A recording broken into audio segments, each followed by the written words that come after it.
នឹកស្រុកនឹកស្នេហ៍ធ្លាប់តែនៅក្បែរគៀងកោយសុខទុក្ខយ៉ាងណាសង្សារសំណុកបងអើយពីឆ្នាំមកហើយអូនអើយបងឃ្លាតពីថ្ងៃនឹកដល់ថ្ងៃបែកអូនស្រែកផ្ដាំបងគ្រប់មាត់បងសែនរន្ធត់អាណិតដល់ចិត្តសង្សារបែកអូនពីឆ្នាំឥឡូវស្រាប់តែ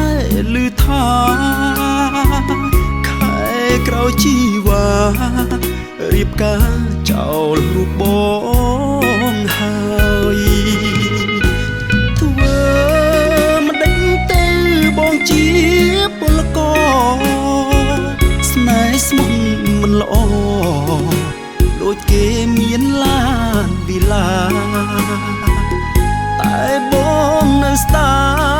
យពាក្យពេចធ្លាប់សន្យាតែទោះយ៉ាងណាសូមជូនបងពីចំងាយសូមកុំបារម្ភមុំអើយរៀបការចុះអូនចេញមើលថែខ្លួនហើយស្រឡាញ់គ្នាឲ្យបានសុខពលករស្រុកគេមានតែទឹកភ្នែកចងដៃទោះនៅអាឡ័យក៏ស្រីមិនមែនជាគូ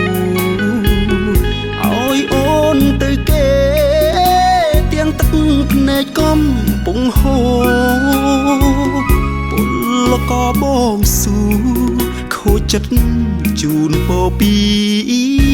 នាយ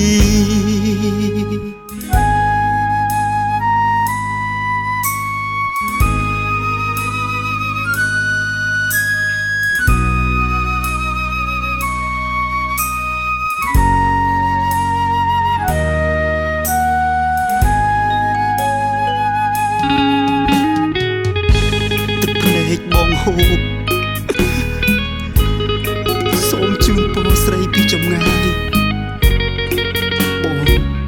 គ្មានអ្វីចងដៃអូនទេពលករស្រុកគេមានតែទឹកភ្នែកចងដៃទោះនៅអាឡ័យក៏ស្រីមិនមែនជាគូឲ្យអូនទៅគេទាំងទឹកភ្នែកកំពុងហូរពលករបងស៊ូខូចចិត្ត